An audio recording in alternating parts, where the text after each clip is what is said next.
So this takes us to our fourth part of the fourth kind of strategy in terms of having suffering really bear fruit, which is to act from love, to be able to feel our care and go ahead and in some way act. And it may be, I mean, there's many, many ways to act, and a lot of people feel resistance because they think that means that they're supposed to either go to a march or write a letter or whatever it is that they have in their mind as this equals social activism. That's not what we're talking about. But we are talking about caring and engaging from that caring in some way that helps to bring healing.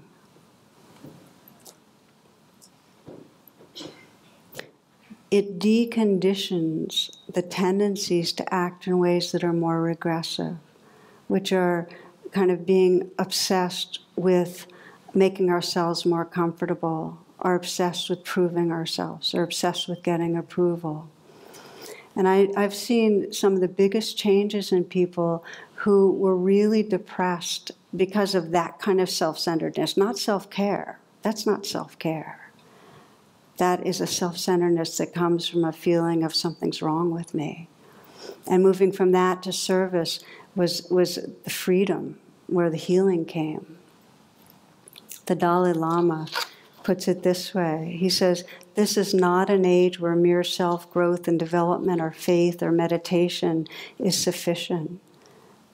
Those must inevitably be balanced by active social engagement, compassionate actions. No one can do it alone. We need each other to become enlightened. We need each other for spiritual realization." So as we remember connectedness, it's natural to act from our hearts. I share with you a story that I read in a book called Tattoos on the Heart by Gregory Boyle. Gregory Boyle is a Jesuit priest, and he writes about the human tragedies that play out in the worst gang violence neighborhoods in LA. So he described in one of the stories a woman named Soledad, and she's a mother of 4. And she was very proud when her oldest son got a diploma and went to the Marines. He comes back for a visit, goes out to pick up some fast food. She hears shots on the streets near their home, and her son Ronnie dies in her arms right outside the door. Soon after, her oldest son Angel pulls off something few in the hood do. He graduates from high school. He helps pull Soledad through the hell she's living in, and 6 months after Ronnie's death, he pleads with her to put on some clothes with color, do her hair, and be a mom to her 3 remaining children. That afternoon, while sitting eating a sandwich on their front porch, Angel is shot up by kids from a rival gang.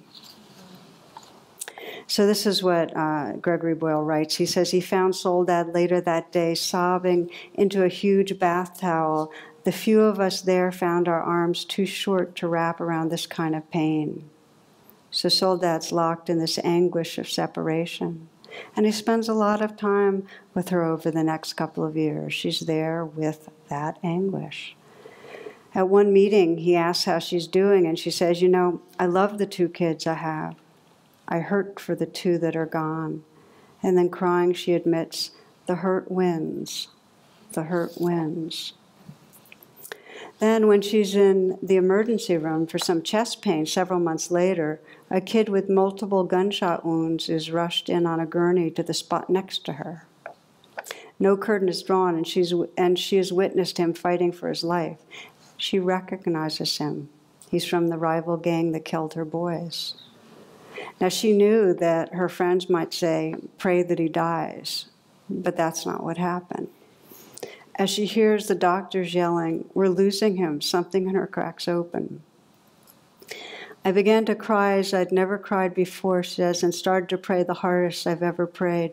Please, please don't let him die. I don't want his mom to go through what I have."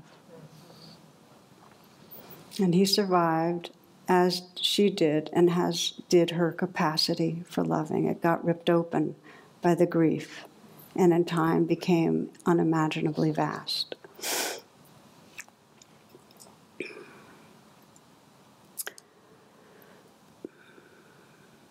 I love this story because ultimately I have this faith that anything that happens to us can be part of what wakes us up. And it doesn't mean we want things to happen that are painful for ourselves or anybody else, not at all. It just means that we can have this trust that if we know how to be in relationship with our life, suffering can be a darkness of the womb. And in Buddhism, this is pretty encapsulated in the prayer of the Bodhisattva, which is an awakening being, which is, may whatever arises, may this serve the awakening of heart and awareness.